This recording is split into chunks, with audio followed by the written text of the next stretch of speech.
What's up everybody, welcome to Money Management Channel. My name is Andrei and today I'm gonna be doing an update on MMTLP and FINRA saga. I got the cash in the bag, stadium packed. Born a rock star in this life, gonna live it up. And guys, for today's video I have several quite interesting news. First of all, I will show you the actions that were made by N. Vanderstill and how these actions might help MMTLP community.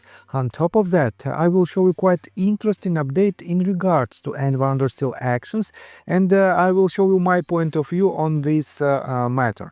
On top of that, guys, I will show you the most recent update. I will show you some information from George Palikros, and I will show you how you as a community don't want to see different points of view regardless of your current position. You just ignore the position of other people in the same community, and this is a real problem that prevent us to see at least a partial resolution. So, and before we dive deep into all of this, guys, if you want to know more about technical analysis, if you want to enhance your trading skills, feel free to subscribe to my YouTube channel and join my Patreon account. And guys, you've seen many of my trade calls, all delivering strong returns in just hours.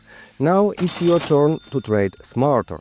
Join my Safe Haven Patreon tier, built for traders who want consistency, structure and real results. You will get a detailed plan to protect your portfolio, monthly one-on-one Zoom sessions with me and private Discord access with all trade alerts, lessons and exclusive updates. And here is the best part. If you don't earn more than your subscription price within 30 days, you will receive a full refund, no question asked, as long as your trading account balance is at least $2,500 and you've taken all the recommended trades during the period. No excuses, no fine print. You profit or you don't pay. Here are just a few of my trade results from the first half of October.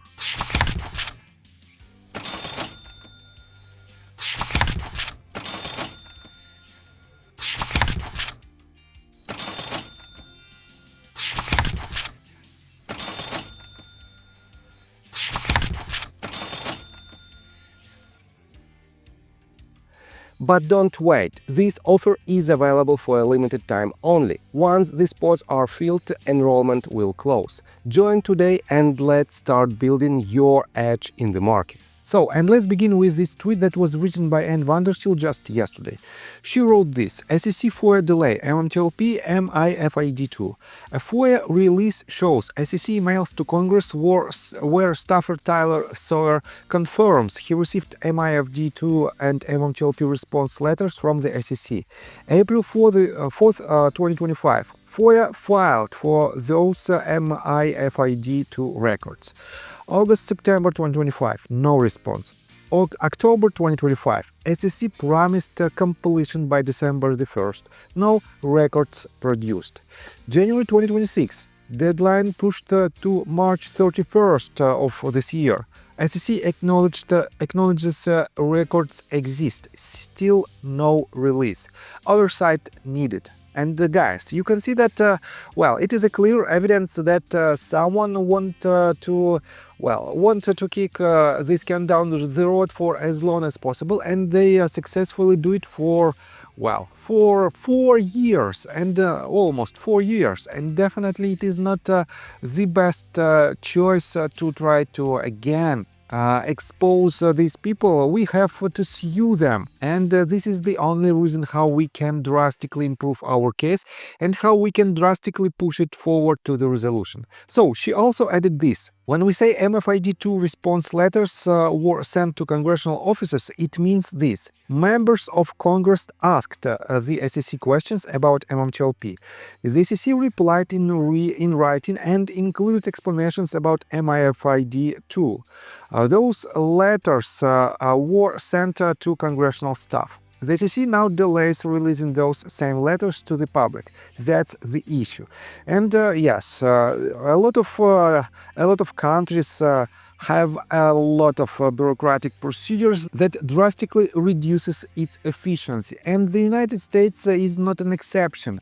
And on the one hand, it can be made with the with the help of potential wrongdoers who want to kick this can down the road for as long as possible. But on the other hand, it might be just bureaucratic procedures that were made unintentionally, and well, unfortunately, it is what it is. We cannot fix the entire system within a blink of an eye. It is too big to make any changes in its structure with this short period of time. That is why, guys, we have to be consistent, and we have to be very exact in our actions. Unfortunately, inside the MMTLP community, we still have some problems that cannot be solved internally. And in a minute I will show you what I'm talking about. But for now, let me show you this tweet that was written by Chris G.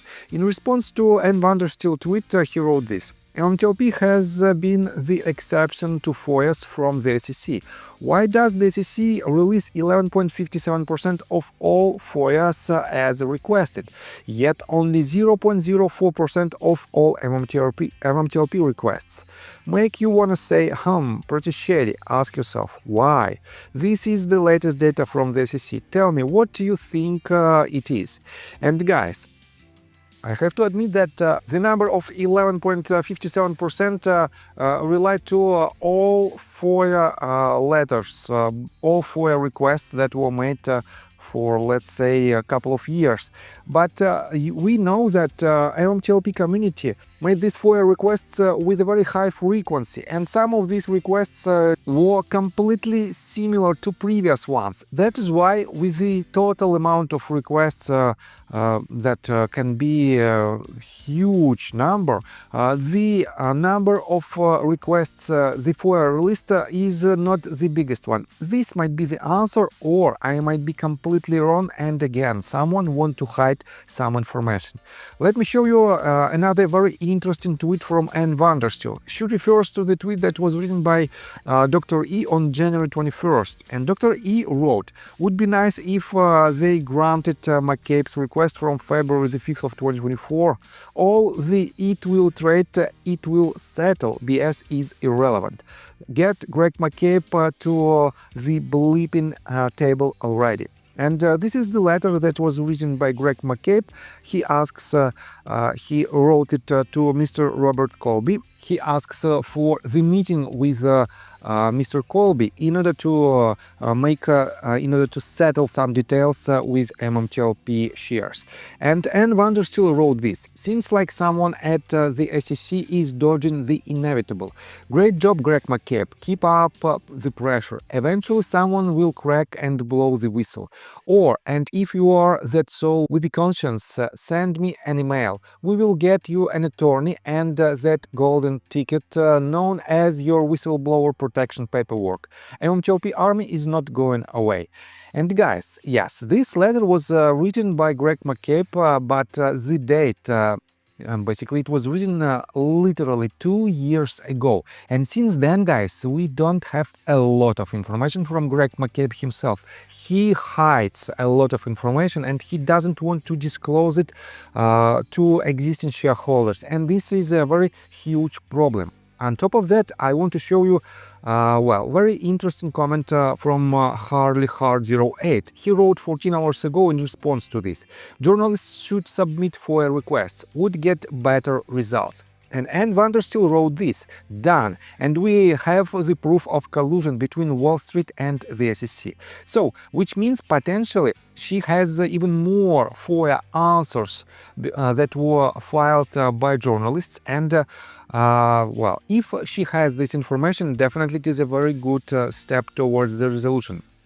But we have to be more transparent, because this information might be very useful not only for this actions, but for the active lawsuits as well. And let me remind you that we have more than 10 active lawsuits right now that were filed by the MMTLP community members as well. And well, let me show you why this letter is pretty much irrelevant to our current status. This is the tweet that was written by Jennifer Vitrano just yesterday, and she answered, and she basically made this statement: "Was that before or after he 1. Stopped paying the Orogrande lease, which was our largest asset. 2. Made lucrative deals for himself and his family with high-interest loans to Meta and NBH. 3. Made a deal to hire Clinton Plant, aka C-Plant, also known as C-Plant, the guy that doctored all the RRC reports for NBH oil claims. 4. Or my personal favorite, Emailgate, when he emailed me by accident trying to speak to his lawyers and said he was ignoring certain shareholders and then had been. And guys, this is another quite interesting statement, and I almost forgot about that. Greg McCabe occasionally, by accident, sent a letter to Jennifer Vetrano where clearly stated that he doesn't want to deal with MMTLP shareholders and he just want to push this case. Basically, he doesn't want to see the resolution because he doesn't want to answer tricky questions. That is why we have even a lawsuit against him. And guys, if you want to see total transparency, why don't you want to see the transparency from this side of this story? It is extremely important to be completely unbiased. On top of that, Jennifer added, is that what you think is good? It's going on year 4 and we can't even get S1 approved. This entire situation is like one set sitting on the Beetlejuice line with your number. And definitely, guys, we have more shady actions from Greg McCabe. Despite the fact that previously he tried to make some actions in order to protect and in order to solve the problem. But guys, this request for the meeting with Mr. Colby is just a request for the meeting. We don't know what was the intention of Greg McCabe back in the days. That is why, guys, I still have more questions to Greg McCabe than he has answers. On top of that, let me show you that we have another set of tweets that are very interesting in today's story. Scott Roth wrote this: MMTLP, MMAT bankruptcy attorneys refused to give me the McCabe and Burda's TRCH list of approximately 150 companies allegedly interested in buying the Orogrande leases that was given to Palikras and the MMAT thieves on the MMAT board of directors. That was the proof that there was interest from majors in the leases that McCabe lost through non-payment of royalties and no drilling activity. Here's where it gets interesting. George Palikras has this list and showed me excerpts from it on February 14th of last year. I will post some of these companies' names later from my notes. The question: why won't the trustee release it? I will be filing a motion in US Bankruptcy Court Nevada to get this list in complete form. If this list was contrived, then the entire MMTLP spin-off was based on fraud, meaning MMTLP shares are now MMAT shares. More to follow. And Mr. Iffy wrote this: man, stop wasting your time and energy on the wrong people. We know who the criminals are. Focus on them, not George and McCabe. I have the feeling you are sent by the criminals to interrupt and bring chaos. Guys, it is a very common opinion inside the MMTLP community, but if you want to see the transparency, why don't you want to see these facts that are screaming that there is a lot of wrongdoers, potential wrongdoers who previously were in board of directors, and this is the clear evidence of this. On top of that, Scott Roth wrote this: looks like there are few people out there besides the cruel and ambitious Daniel Spears or the brazen and inscrutable Scott Roth who have the contempt for West Christian legal skills. And he refers to the tweet that was written by Sam and she wrote this: never. Platinum Sparks made this tweet, and she wrote, after all his losses, he's totally due for a win. And she published part of the official statement, and it says, while Genius claims Christian Ettar has experience prosecuting claims involving spoofing, Christian Ettar has never secured any award in any spoofing case. This is the official statement from one of the lawsuits, and here is an add-on from Ocelot. Ocelot wrote, actually it's even more than that. There has never been a successful private spoofing case ever. So it's not just Wes taking the LS. All successful ones have come from law enforcement and the administrative agencies that oversee the markets. And well, I have to admit that I see that Christian Ettar in general and Wes Christian in particular are not the people that they pretend to be. Here's the official website of Christian Ettar law firm, and you can see that Wes Christian is a co-founder of this company, and he made a very loud statements back in the days, but we didn't see any actions from him. We don't have any results of his actions, and even John Burda, who hired Wes Christian with his flamethrower, didn't post any updates since this company was established. That is why, guys, I still have more questions than answers. And let me show you another quite interesting set of tweets. First of all, Zink published this tweet, and he wrote, "It's time to act, guys. It's time to act." Well, it's been almost 4 years, and unfortunately these actions, just simple tweets and simple videos like I'm doing right here, are not the actions that might lead us to resolution. The only actions that might help us are the actions in the legal field. This means we have to file lawsuits, and we have to help our pro se litigants to push their cases as hard as possible, because only in these cases we can see some kind of results.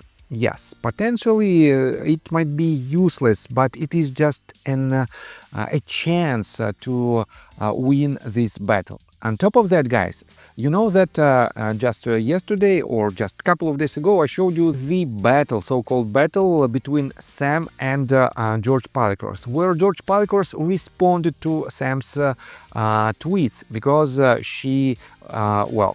she made several statements that were very important for George, and he decided to answer her. And let me show you that it is quite interesting, but George Palikors doesn't want to respond on some tricky questions like this one, where he stated that